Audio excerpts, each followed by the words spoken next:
Hi, everybody. Welcome, welcome. So good to see your faces. So fun. I just saw so many of you in person for the first time. And now that we're in a Zoom and I see your faces here, I have this whole different sense of connection. This is really lovely, wonderful.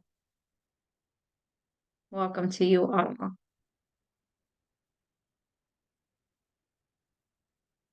Oh, wow. Amazing.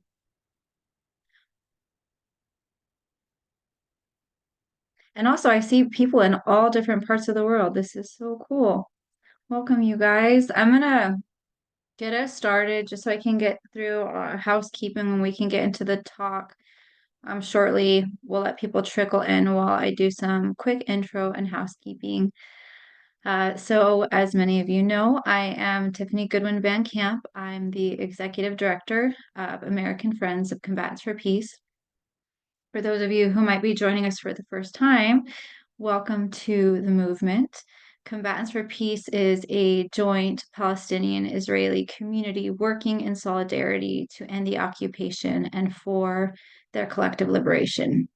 We believe in a future where all people, from the river to the sea, live in peace with dignity, justice, and liberty. The movement was founded almost 20 years ago by combatants who laid down their weapons and joined forces to nonviolently co-resist the occupation and co-create a future where all can be safe and free. CFP has been nominated 2 times for a Nobel Peace Prize. The movement is guided by the values of nonviolent resistance, and they are showing the world that there is another way. As many of you have been following, and also we saw many of you the last couple weeks, CFP, 4 CFP activists and a group of AFCFP leaders went for a week to DC to participate in meetings on the Hill with policymakers. We did this in partnership with, and actually we were only able to do this because of the support of and through the initiation of a new partner, a nonprofit partner, Win Without War. I want to say, while they are new to us and us to them, I feel like we have been friends and partners forever. Their professionalism, their trustworthiness, their value alignment, their activism, their deep care for what is happening in Israel and Palestine, their absolutely strengthening, inspiring, and encouraging support of the CFP activists is beyond words. How much it is a support to us, how much we're encouraged by them, how valuable it is to us. And I won't tell you too much about them because we are so blessed, so fortunate to have Eric Eikenberry, the Public Relations Director for Win Without War, join us today as our moderator. I also want to say he was our guide the entire time we were in DC. He went to all the meetings with us, him and his team. They helped us navigate the political arena, really giving us all the tools and guidance that we needed to have a successful time together. So Eric, it's really good to have you. Thank you for being here with us today, and thank you for being such an incredible partner to us. I also want to introduce our delegation. So from Combatants for Peace, we had Rana Salman, our Palestinian CEO, Chen Alon, our Israeli co-founder, Souli Khatib, also known as Souli, who is a Palestinian founder of the movement and our international relations director, and Avner Wishnitzer, also a founder from the Israeli team. Before I turn things over to Eric, some really quick housekeeping. So this talk is an hour. It will be recorded. We will send the recording out to you by tomorrow. And if you have any questions during our time together, please send your questions to Lindsay. The title for that Lindsay has for her name, it says "Send Questions" here. So you can send her questions, and we hope to get to your questions during this hour. And with that, I would like to hand things over to the amazing Eric. Thank you so much, Tiffany. Want to thank Combatants for Peace so much for your partnership and the incredible mission that you have and the incredible work you're doing both on the ground and now I think we can proudly say in the halls of power in Washington, D.C. as well. As Tiffany was saying, I'm Eric Eikenberry. I'm the Government Relations Director for Win Without War. I'm used to small rooms. I'm used to speaking with staffers in sort of a lot of bureaucratic settings and languages. So to see such a big room, even on Zoom, is a bit intimidating. So please bear with me. But I'm so thrilled to be here. Just quick background about Win Without War, because we're not the stars of the show, and I'm happy to sort of share information later. You know, we're a peace organization founded in opposition to the Iraq War, or the buildup to the Iraq War in late 2002. So we've been around for about 21 years. And I think some features about us, we're a progressive organization. We're very much rooted in progressive politics and the progressive movement in the United States. And we also seek to democratize US foreign policy. For those of you coming from the US or joining from the United States who do advocacy and activism here, you'll know that so much of the US foreign policy discussion is so elite driven. It's so cloistered in Washington, D.C. And so we have a membership of several 100,000 folks from across the country that we try to bring into policy discussions in DC that are really sort of our muscle and our entree into the work. And I think as the terrible events in October and then afterward were beginning to unfold in Israel and in Gaza and in the West Bank, we were getting outreach from our list asking what we were going to do about it. And we were getting outreach from our list and also speaking internally about how we could bring folks from these communities working for peace, how we could get them in front of DC policymakers, because the conversation in DC is so polarized. And what kind of perspectives, what kind of voices, what kind of people could we bring to DC to sort of set the record straight, or to give a different vision of what was happening on the ground and give a different vision for what happens in the future of this conflict. And so through research and connecting with partners, we found Combatants for Peace. And I don't want to get too treacly, but I think one of the things that was so powerful in the series of meetings we had with them over that week, with Chen, with Avner, with Souli, with Rana, was just the hope they gave people.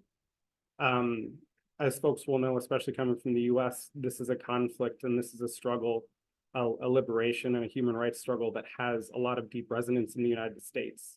And a lot of community engagement in the United States, and a lot of family ties and communal ties in the United States. And because of that, there can be a lot of despair and there can be a lot of, it's the same old, same old. And what I saw being in congressional meetings, meeting with the State Department, meeting with civil society colleagues in DC was how these four fantastic folks brought hope and brought an alternative and brought a vision. And for that, we're so, so grateful. So without further ado, I want to get us rolling with questions about the visit, but first want to hear from Combatants for Peace about what they're seeing with and dealing with in their communities. So I want to start with Avner. And Avner, you're coming to us from Israel. And I wanted to ask if you could give us, from what you're seeing, what you're reading, your perspective of what's going on inside Israel, inside Gaza, inside the West Bank currently.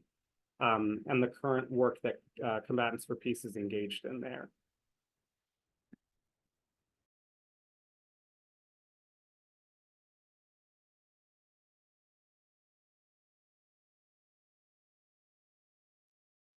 Yeah, okay.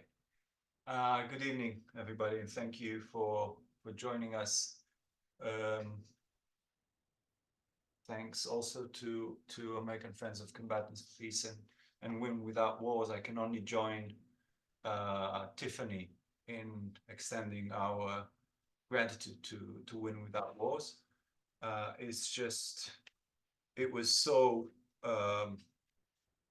it was a strengthening, empowering experience to do this visit with their backing and their professional support. And I'd add also, with all their hearts, this is what we felt, that they were in this with us, fully committed. It wasn't just professional. And coming from where we come from, you know, activists, rather than just, you know, it's not our job. It's something that we are committed to and dedicate a lot to. this was important for us. So this partnership is much more than just, sharing interests or something like that. Now, as you know, things are pretty grim here. They are the worst they have ever been since we can remember, certainly since we started Combatants for Peace. It is a time of great polarization when the violence speaks much louder than any attempt to go against it. And in Israeli society, there is an increase in the voices of hate, of despair, of racism, and the government is trying to tap onto these negative feelings in order to maintain its hold over the public. So that's Netanyahu's game, maintaining this atmosphere and continuing to get people, to be afraid of what's coming, and that he can present himself as, the big daddy that will rescue us all. In the Palestinian side, it's just the mass killing in Gaza with no hope on the horizon. The devastation is just again, it's strengthening the radicals, the extremists. When there's no hope, people turn to violence, because what other options are there? So the fear, the trauma on both sides, like the October 7th in Israel, and these huge, unprecedented attacks on civilians, the mutilation, the torture, the rape, all of these things rekindled past traumas, and the same for the Palestinians. Holocaust, Nakba. This is what we are reliving right now, and we see it as our mission. First, to keep our community together, which was a tremendous challenge. But we feel that, as Souli once said, this is a test in fire. And we not only survived it, we came out of it much stronger than we were before. It took countless hours of conversation, of debates, of sometimes fighting, among the activists within our community, just to keep the community standing together. And then, after about 2 weeks or 2 weeks into the war, we started talking outside to audiences around the world, to media, in webinars, in every possible way, to get our voice heard and to signal that there is another way, just like there's always been another way, but not enough people took it. And we, and I'll end with this. This is our call right now. There is another way. We can choose it. This is what we try to tell the representatives and officials we met with. There is another way. We can talk about the specifics later, what we try to, the path that we tried to mark. And beyond the specifics, I think, and I'm now connecting to what Eric said, beyond that, there should be a commitment and belief that an alternative is possible. And with regards to hope, and this will be my last sentence, it is not just out there. Hope is not just out there. Hope is something that we have to create. And when enough people are committed to creating hope that is grounded, not some, delusional dreams, then it becomes something that can infect other people. But first of all, we need to be committed to this creation of hope. So this is what we're trying to do. A political path and a vision, and keeping this belief and hope alive.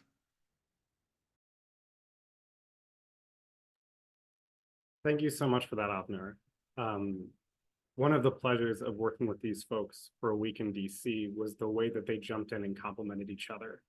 And I know a panel format cannot always be the best for that, and they'll know this already, but Souli, Rana, Chen, Avner, if you ever want to come in, add, sort of pound the table, the virtual table, and add on to something, just feel free to hop in. But I think moving us along, the second set of questions, I want to turn to Souli, International Relations Director at Combatants for Peace. And could you talk about, across your meetings with members of Congress, across your meetings with their staff, across your meetings with various parts of the administration, could you talk in general about the kind of asks you all were advancing while you were in DC?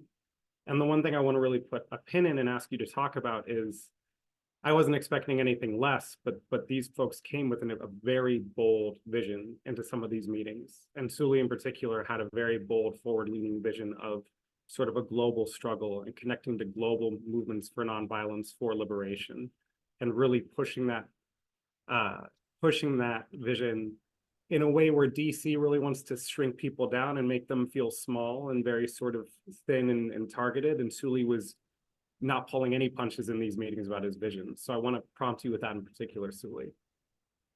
Thank you, Eric. Thank you, everyone.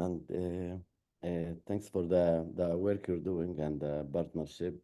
It really, as Avner mentioned and Tiffany,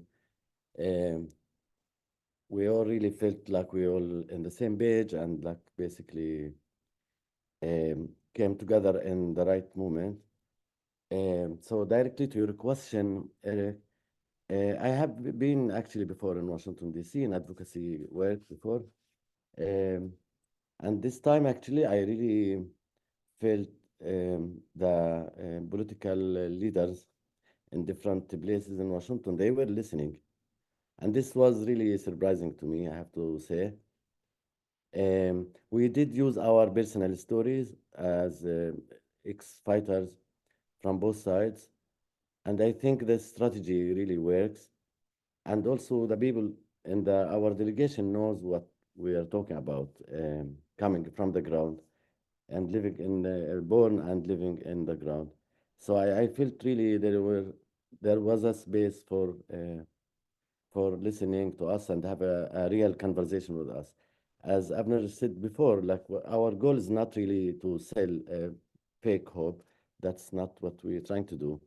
Rather, really, than speak about the real hard issues in the region and globally, and directly, like for the short goal, we did spoke about ceasefire in Gaza, the UNRWA, the importance of the UNRWA there, and the hunger that happened in Gaza right now while we're talking, and also in the long run, we spoke also that we believe that there is no way to keep running this conflict, like managing the status quo.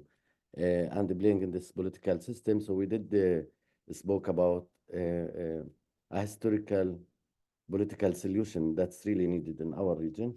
And that's generally in the political system. And of course, there is a conversation always like among different activists. Could we really influence the system? And this is a big question. I don't really have all the answers, but this one specific experience in Washington really gave me a lot of hope that a lot of people, even that work in the system, also wish to see a different world. And that's actually strengthening the belief that the global system, the matrix, is not really working anymore, or it's working for a small amount of population. And the need for the liberation and the need for freedom for our peoples, both in Middle East and globally, actually, is important. And actually, there is a momentum for that, despite all the sadness and the grieveness that happen in the land. where we're coming from. I feel, and some of us feel, maybe there is a huge need um, for a global coalition that can advance a different world. I know it's very hard to imagine a different world. One, for people live under the occupation, and second, even globally, like we don't have reference for that. I want to recognize that, and also allowing myself and others also to imagine different world. And I feel this is also, as Chen always mentioned, as a theater person, like we embodied the vision, um, because it's really hard to convince people that something else is possible, even in our land also, that people born inside this system under the occupation and all of that, under apartheid system basically, people can think this is forever, this is our destiny and we have to fight forever. And it's really important for me always to mention, one, even if we reference the history, Arab and Jewish specifically had lived together 14 centuries, and relatively good story to tell, to reference there. I'm not romanticizing this, but it's important to bring it back. And the second thing I would say, um, is it possible really to liberate our people both in the oppressed and the oppressor side? And this is what we are trying to do actually in long run. And I feel our liberation is really interconnected, and there is no way that one group or one community can take over this land and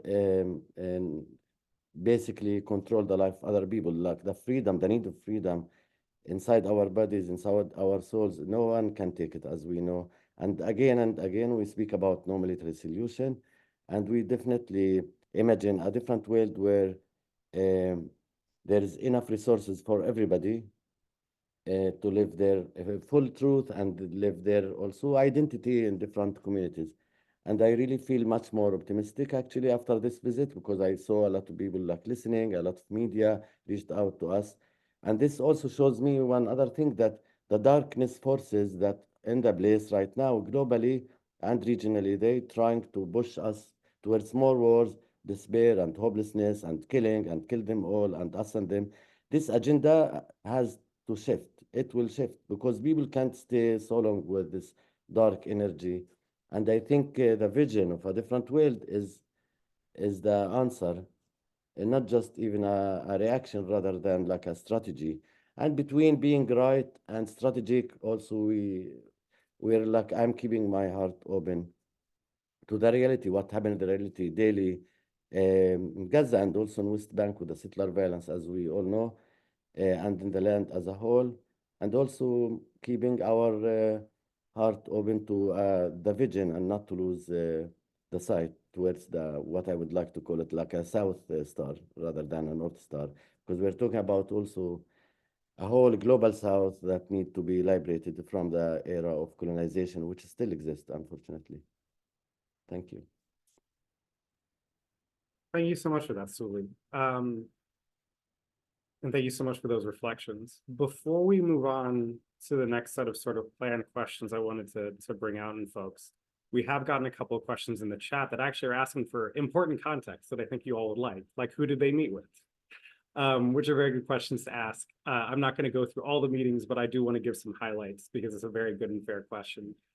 I think they had about 20 meetings, or maybe just a shade under 20 meetings across about 3 days. So it was packed.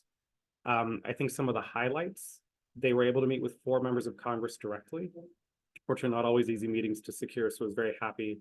Those members were Rashida Tlaib out of Michigan, Jan Schakowsky out of Illinois, Jamie Raskin out of Maryland, and Pramila Jayapal out of Washington. Also met with a few other House at a staff level. On the Senate side, met with a handful of Senate offices, mostly the staff level.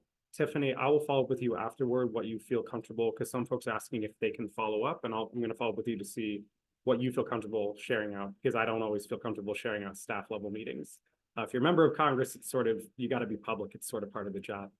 And then they had meetings, they had a roundtable discussions at both the US Department of State, meeting with diplomats, and also at the White House, meeting with staff from the National Security Council.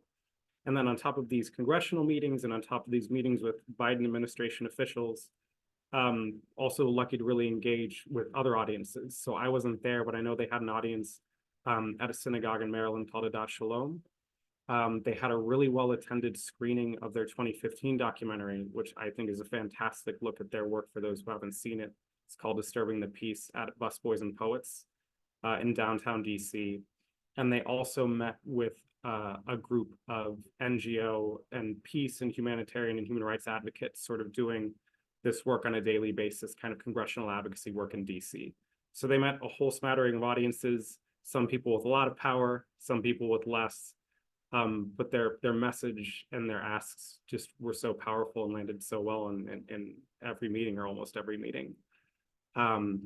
With that bit of context out of the way, and with some more background for you all, I wanted to turn to Chen and ask you sort of a broader question of what were your impressions from the trip, or what did you learn in DC? What surprised you? And did anything discourage you, or did anything give you kind of renewed hope and energy that Souli was talking about? Yeah, so thank you, Eric, and thank you all for joining us. Just to say thank you to American Friends, and it's not obvious at all for us. I mean, meeting you today for us is an extension of the same energy and passion that we have to turn or to transform. Souli mentioned that I'm a theater practitioner, to transform people from being spectators to being spect-actors. And that was the incentive that brought us to US and to DC, because we know we have allies and partners all over the world. And a lot of times people ask us if we don't feel that we are preaching to the choir. We're into the business of activating the choir and fulfill the energy of alliance and make it real in the real world. And what is more real world than Washington, DC or the Hill?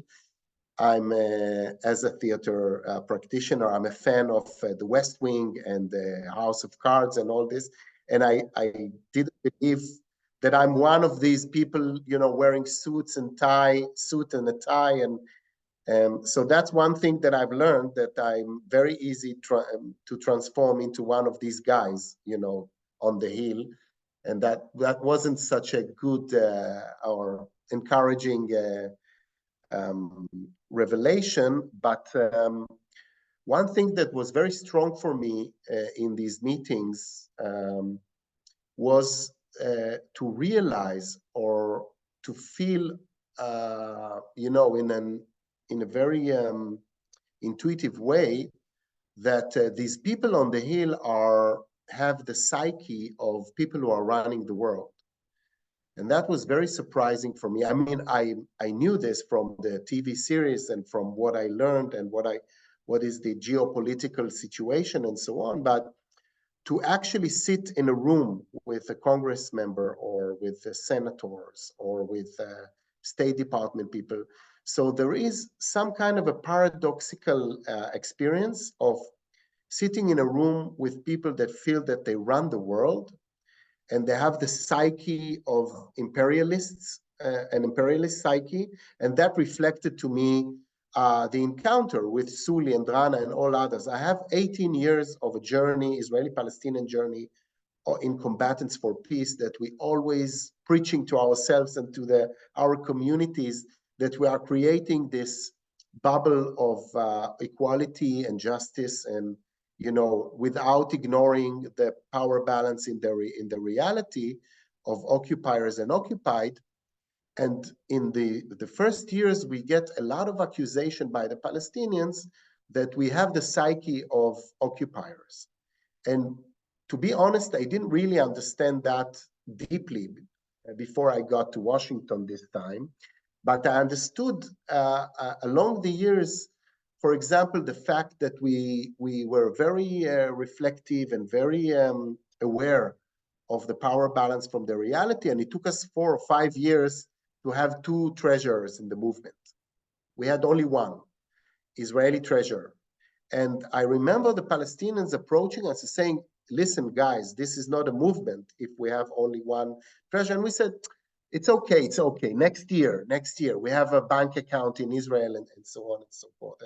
And then realizing that we're sitting with these people that has this psyche of imperialist or colonialist was a reflection for me that the paradoxical feeling on the same time was that they were like helpless in front of us. And I'm a little bit exaggerating, maybe because I'm a theater creator, but you sit with people that are at the same time, they feel around the world, and on the other hand, they say, we cannot do anything with Ben Gvir and Smotrich, all these people in our government that are actually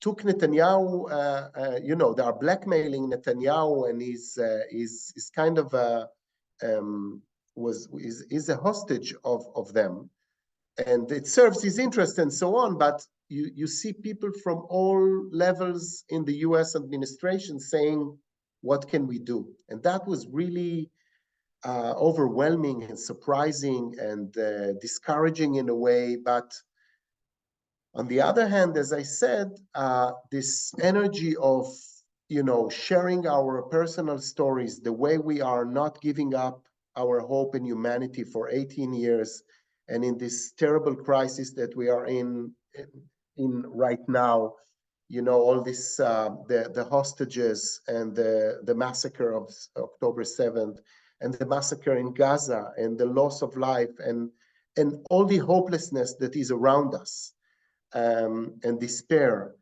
And the fact that we are, as Souli said, or quote, that we have the responsibility to embody hope and embody the vision, embody the future.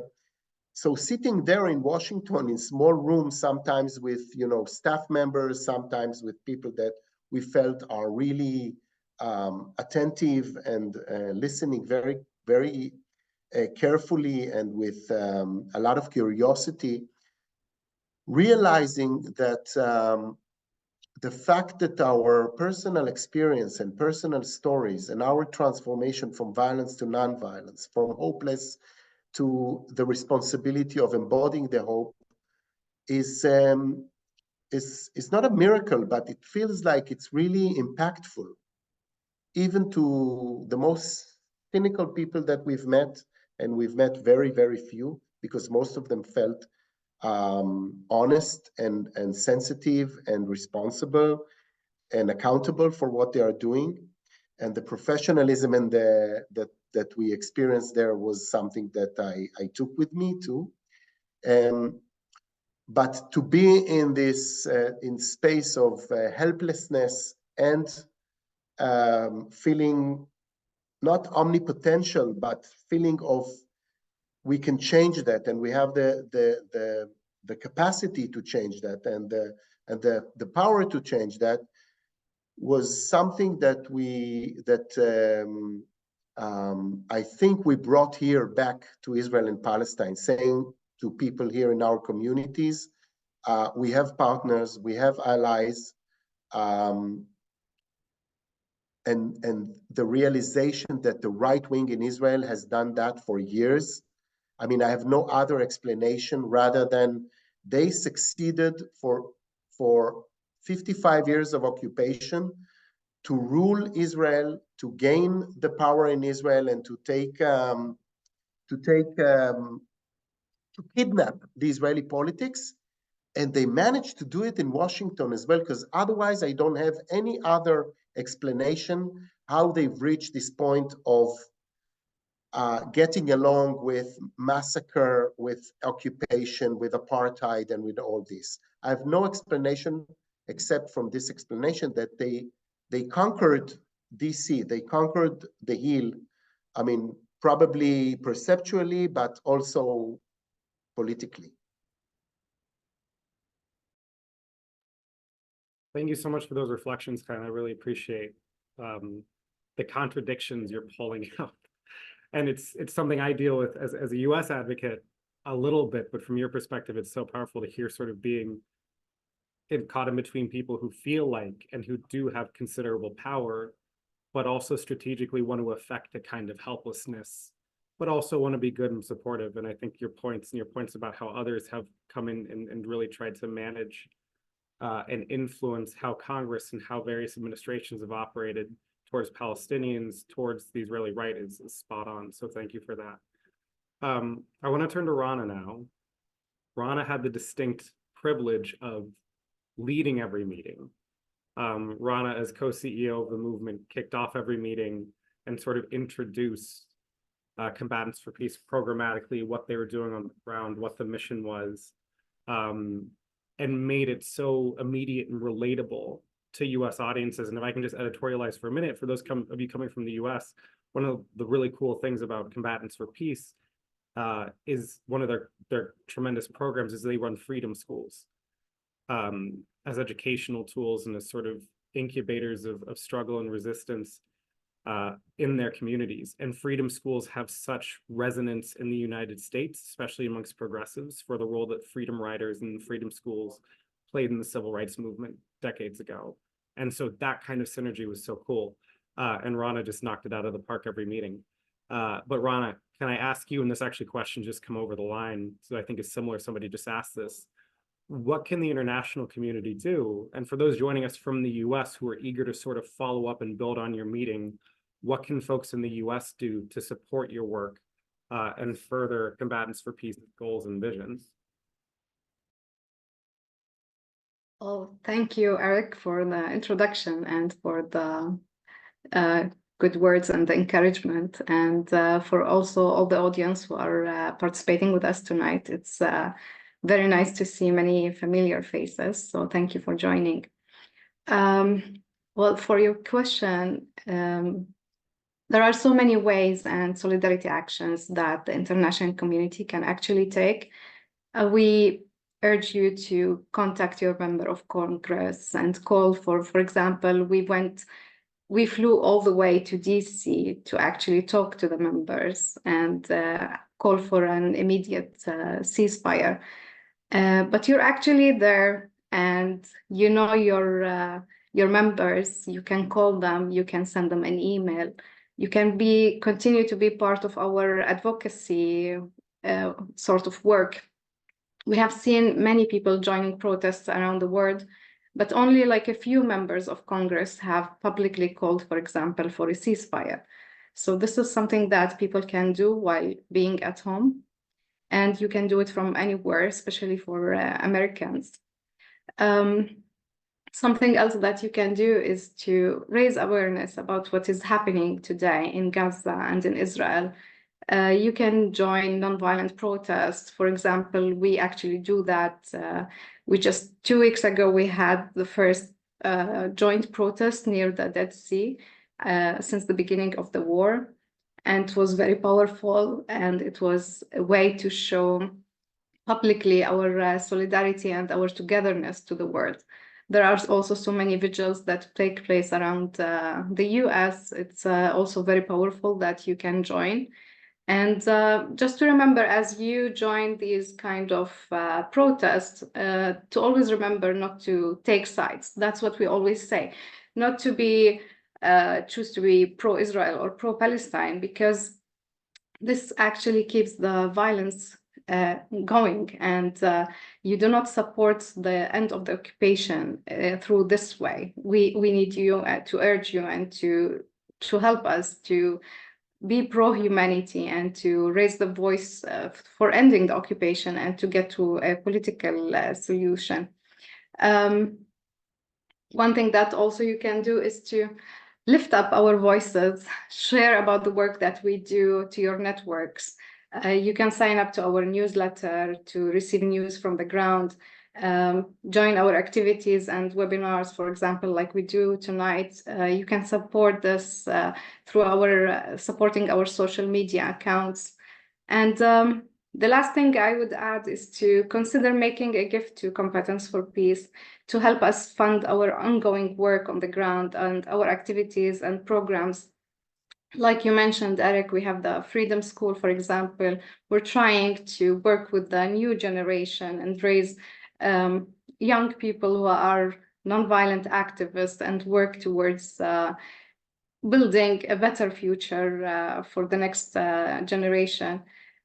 We encourage you to invest in us because our movement and our Palestinian and Israeli activists are working extremely hard to secure peace and justice and to find a shared path forward. Right now, we're outfunded, outsupported by those pushing more weapons of war and enabling the extremist settlers. So this is an invitation to join us as we work to end the military occupation and all forms of violence in Palestine and Israel. And we believe that only through ending the occupation, we can bring a sustainable peace and stability in this region. That's why we need the support of the international community. Thank you so much, Rana. Folks, I've been getting some of your questions as you come in. We are approaching the audience Q&A portion, which is being run through Lindsay here, which is fantastic. She's sort of curating the questions you're sending. There's some really good ones coming through the chat that I'm going to turn to in a minute, so please keep sending them. But before, I have a question of my own that I've been sort of mulling around and I've been sort of struggling to articulate. But Rana, I know you just spoke. I'm going to put you back on the spot because there was a moment, I think the Thursday you were all in DC, I had sort of a bit of a, let's call it a murderer's row of meetings back to back. And we had double booked some, and so we just split the team up. And Chen and Rana were in a meeting with a congressional staffer, and it was towards the end of the day, and they were tired, and we're talking about the importance of using this office's rhetoric and using this office's kind of pulpit to call for an end to the war, to call for a ceasefire, to call for an immediate halt to the violence. And this office hadn't done that yet. And they were getting asked questions about it, and I can't remember if it was Chen or Rana, but one of them sort of shot back very eloquently, sort of like a question like, how would this happen? How would this be? And they sort of shot back, well, we are the ceasefire. Like, kind of like, don't you get it?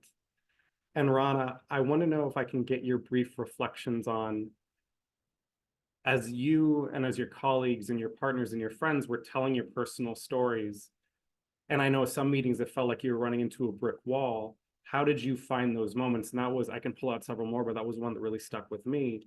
How can you find these, how did you find the moments to still push and break through when it seemed like a staffer didn't care, or a member of Congress or an administration official wasn't listening? Because you guys had such depths of not only patience, but sort of an ability to strategically break open the conversation at the right moment. Thank you, Eric. I remember these kind of meetings, and honestly, it's always like an honor to be part of this team. And I keep, in every meeting, I kept learning new things about our members and their personal stories and new information. They were very inspiring to me. So I'm very grateful that I was able to join this team to DC. I just want to say that in these meetings, we were very eager to show them that we are actually serving as a model. We actually embody in the present the future that we desire to actualize and bring about.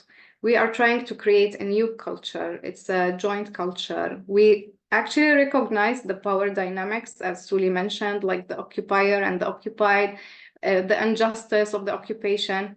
But we still actually choose each other despite all the odds. And this culture emphasizes on mutual understanding and respect and compassion and the humanity and the lived experiences of one another. We try to actually focus on that on all of our meetings and to show them that peace is possible. We're an actual proof for that. And that's why we are here. That's why we are together. And if we can actually work on that back home in this region, then it is possible. And we wanted to emphasize on that in all of our meetings with policymakers, officials. So thank you so much for that, Rana. I'm going to move on and start reading from some of the questions that have come in from the audience. And we have about, I think, Tiffany, I'm looking at you through the screen. We've got about 15 minutes left. So please signal to me, however, if I need to keep things moving. This is a question that feels like it was designed in a lab for Avner to get very fired up about. So Avner, I'm going to turn to you. Very good question from the audience. And I know this was a frequent topic of conversation a couple of weeks ago. Netanyahu has made strong comments about rejecting outside dictates from the US and beyond.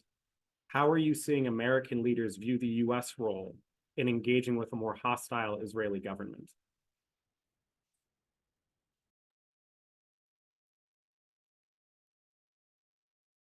If I got the question correctly, I can say what we sensed, and it's pretty much along the lines that Chen mentioned before. And then what we think should be the way forward and the US role in it. So, and I'll try to be very brief.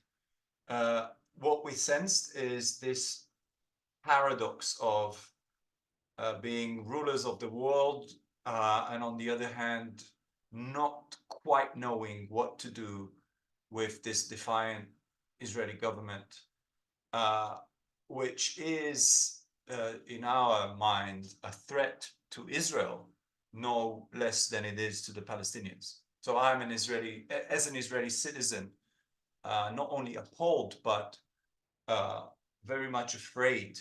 And the last year has been a very good indication with what they call the judiciary overhaul of how the occupation is basically about to occupy Israel, with the same logic of oppression and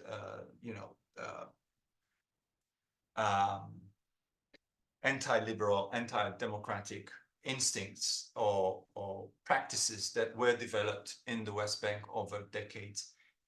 And we felt, in a sense, that the US is still, well, the officials are not quite sure what to do. And Netanyahu is now, staging this conflict with the US for his own base. So I felt a gap between the power and the determination that is needed to face these people who, many of them stood just a week before were there on a stage calling openly for ethnic cleansing. And with respect to such a, not just words, but also policies, I mean, ethnic cleansing is taking place and has been taking place for a few years now with complete impunity. So there is no, Israel is paying nothing. And I'm saying this as an Israeli, and I would even say an Israeli patriot. This is ruining us as a society, never mind what it does to the Palestinians. This is ruining us. The violence that we are implementing is corrupting our soul as a society, and the people who are responsible for it just get to continue to do it. So, and I'll end with this, what we think should happen is the complete reversal of Israeli, the policy that Netanyahu has been leading, which is basically to strengthen the extremists and weaken the moderates. Sounds absurd, but this is what he explicitly was doing for the last 15 years or so, with tacit American approval. And this has to completely be turned around. So strengthen the moderates, strengthen non-violence, because Palestinians are not going to just sit still and wait for another half century. So we should be modeling ways of resistance that are non-violent if we don't want people to go to violence. And we think the international community should support that. So that's one thing. Strengthen the moderates, weaken the extremists. So Hamas, yes, we have we were against Hamas before the 7th of October. We are against Hamas now even more vehemently. But the same should be said about the fundamentalist right wing in Israel. They are a threat to the region, not just to the Palestinians or to the state of Israel. And it will become clear if the policy shifts even 5 degrees to the left, we will see a clash with the fundamentalist right in Israel. And I think the US and the international community needs to take into account the magnitude of the threat.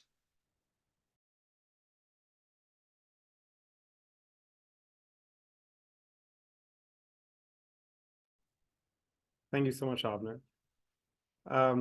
I'm going to take another audience question. I'm going to expand upon it a bit because I think I want to make it, it's a good question, but I want to make sure it's inclusive to all of our panelists too.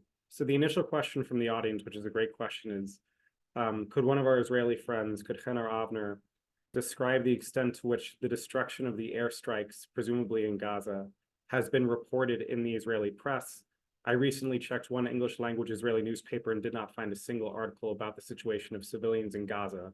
So I want to bracket that, but I also want to turn to our Palestinian friends, Rana and Souli, and especially for those of us not living in the West Bank, in Gaza, trying to survive in Gaza, not living in Israel currently, those of us in the United States or elsewhere throughout the world, are there any sources or any organizations that you would recommend we go to for our news that you trust? And it doesn't have to be, it can be a news organization, it can be a newspaper, it can be human rights or other civil society groups for us to sort of get the facts and get the sort of the narratives that are matching what's going on the ground.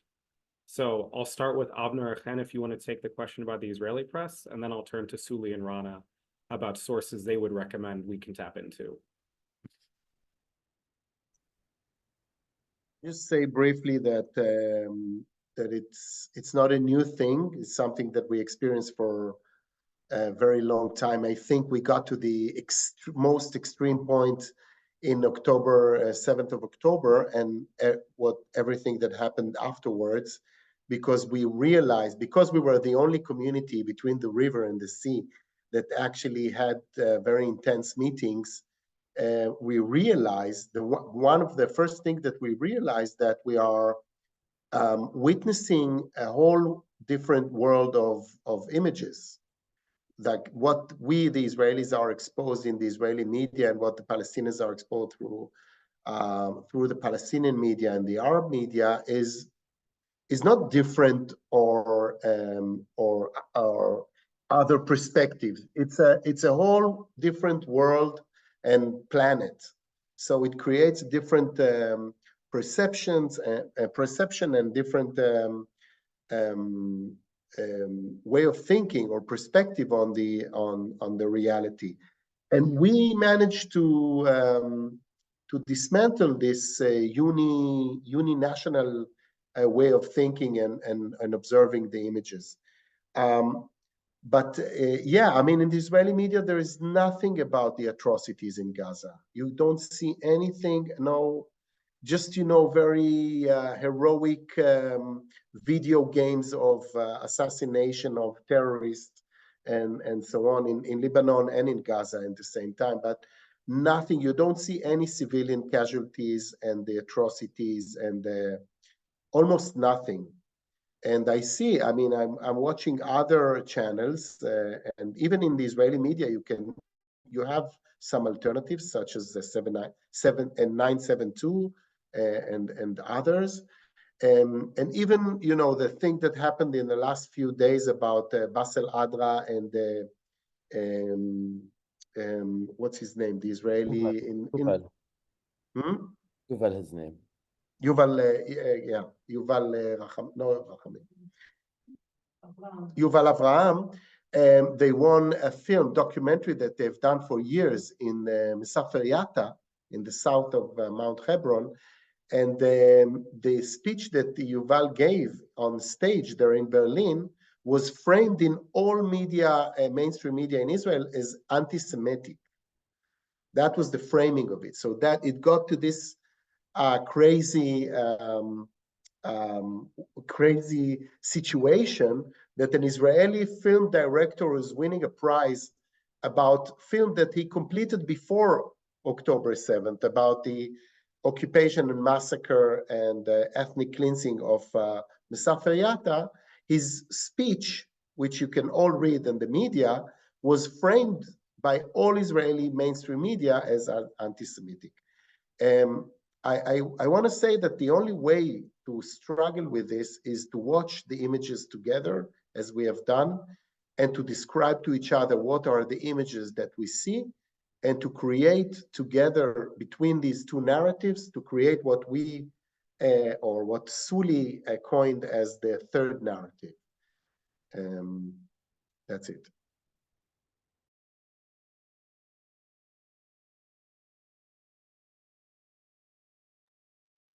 Thank you so much for that, Chen. Could I turn it back to either Souli or Rana, if you have sources you would recommend folks here follow, or organizations, in addition, of course, to Combatants for Peace, that folks should be following as events continue?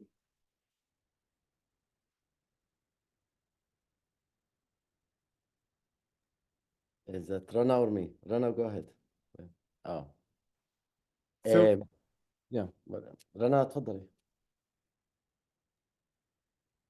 Then go ahead. I don't have exact channels like to encourage you to watch. I recognize we all watch different media channels and the news are portrayed in different ways. But I would encourage you to look for voices from Gaza, for example. They have been more active during this war, especially young people who were experiencing the war and what's happening, and they have been sharing using their social media about their daily lives.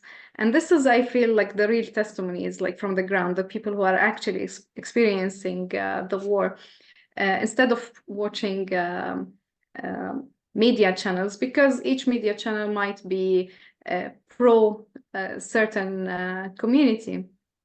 And we have seen those young people have their followers have increased enormously over the past few months, and they have, even despite the internet and the lack of internet and the connection, how bad it is, but they still managed to share these stories and the images. And I think these are the most valued and the most true stories, from the ground. Basically, here we watch Al Jazeera most of the time, and I think when I watch the Al Jazeera Arabic and then I switch to Al Jazeera English, they are also two different stories. So that's why I encourage you to not to stick with one media channel, but actually to have a look all over all the medias, from both sides, to have to create a wider perspective about what's happening, and listen from both sides, and then you can make your see the full picture. thank you so much for that, Rana, and thank you for that sort of 360 view of how you're doing your best to keep up with things. Folks, that's my contribution. I'm going to turn it back to Tiffany, but it's been excellent meeting with you. And before I stop talking, I want to thank so much again, Rana, Souli, Chen, Avner. So good to work with you again so soon. And want to turn it back over to American Friends of Combatants for Peace. Great, you guys, thank you. A few things I want to say. One, we are just getting started together. So our partnership with Win Without War, we've just started to scratch on the surface of that. We will be doing so much more together. And we are really just getting started as an organization with our advocacy work. A couple things. One, I just want to encourage, and this is something that came up a lot while we were in DC. We had the chance to amplify our partners in the field versus to make ourselves look like we are at the center. And something that we believe so much right now is there is a moment that we are in that is so vital, and all of our organizations and all activists and all those who are committed to this work are needed. And we are going to be very intentional in the season ahead about ensuring that it doesn't just look like CFP and AFCFP are the only people doing this work. It's a lot of people. And I encourage you all, please invest in our peers. Please follow them. Please track with them. Please give them as much love and support as you can, including Win Without War here in the US. So we encourage you to follow them, join their newsletter, support them. Of course, we at CFP and AFCFP need support too. So please continue supporting us. But this really is a collective movement, and all are needed and all are valued. I also wanted to say, something that Rana was speaking to about things that you can do in the US. Quick shout out to our friends in Philly and our Philly chapter. They just organized a vigil. They did this on their own. They created their own signs. They did all their own communications. They had over 400 people come. And it was amazing because I always get these messages in WhatsApp from our different group or different friends in Israel and Palestine of the protests and the demonstrations that they're doing there. And I got to send them all the pictures from our Philly friends and be like, look they are all organizing and protesting on this other continent thousands of miles away from you. And we got so many messages of gratitude and strength from that solidarity. So one, thank you, Philly chapter and our Philly community for doing what you did. It has moved us all so deeply. And honestly, we can all do that. So please organize in your community, find partners, find friends, get together. Even if it's 10 of you on a street corner, send us the pictures. We'll send it to our activists. I know this inspires and encourages them. The other thing I want to say, my friend Ben Linder, whose picture I don't see right now, but he's somewhere in here, he messaged me and just said, I wish you guys would have had the chance to meet with more conservative members. And this is such a good point, Ben. I want to thank you for it. We did try. People's doors were not as open, but I want to shout out to Jamie Raskin, who said, here's a list of people you can contact next time you're here. Tell them if they meet with you guys, I will meet with whoever they ask me to meet with. He was willing to do like a swap, a trade, because he saw how important it is that we would meet with more conservative members. So again, we are just getting started. Please support us. Please do this journey with us. And also, if there's ways you can open doors for us, we would love to partner with you to meet with your members, even if they are, especially if they are more conservative. With that, thank you everybody for joining us. Thank you for your hearts, your energy, your solidarity, your support, your difficult questions, your advocacy as well. And I hope you all have a wonderful week.